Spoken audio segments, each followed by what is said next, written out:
Well, Sara Hirschhorn is an assistant professor of Israel Studies at Northwestern University in Chicago. She joins me now. Sara, thank you so much for your time.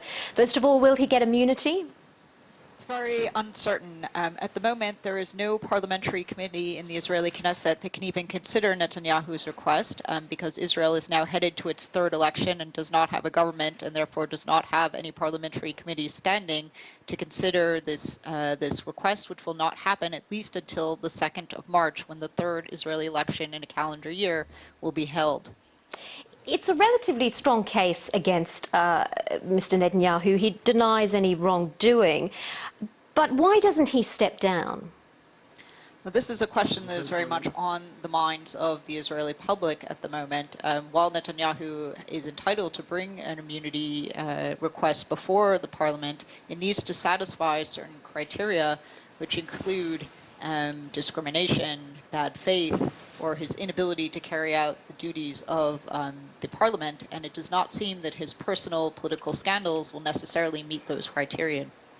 You've just returned from Tel Aviv. You've spent time there. I wonder what people are saying about Prime Minister Netanyahu, about the man himself.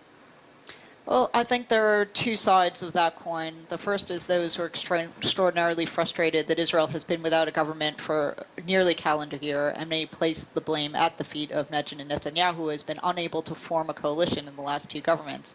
At the same time, Netanyahu certainly has his loyalists who are proud of his record with the economy, with regional security situation, and also in expanding new partnerships, including the Arab world, and feel that only Netanyahu can keep them safe and secure in a changing and challenging world. Netanyahu's career is one of extraordinary staying power, but is this also the issue that there isn't really a strong alternative to him? Very much so. Netanyahu recently entered his 10th year as prime minister, the longest serving prime minister in Israeli history. And I believe that much of the Israeli public, even though they are gravely concerned with some of the charges against him, feels that there are no credible opponents. Just briefly, there's another election to come up, yet another one. Do you foresee the Likud party staying with Netanyahu? Do you think there's going to be any change on this? There was a Likud party primary only a week ago where Netanyahu handily defeated his challenger Gideon Sara, a fellow minister in the government. Of course, a primary is not necessarily indicative of the larger vote of the Israeli populace. Only party members can vote, and usually brings out only the most diehard supporters of the party. But certainly Netanyahu has retained his status as the first on the list, meaning that he would be the next prime minister in government. So it'll now be up to the public to decide whether they will give the Likud party, Netanyahu's party, the largest number of mandates to form the next government.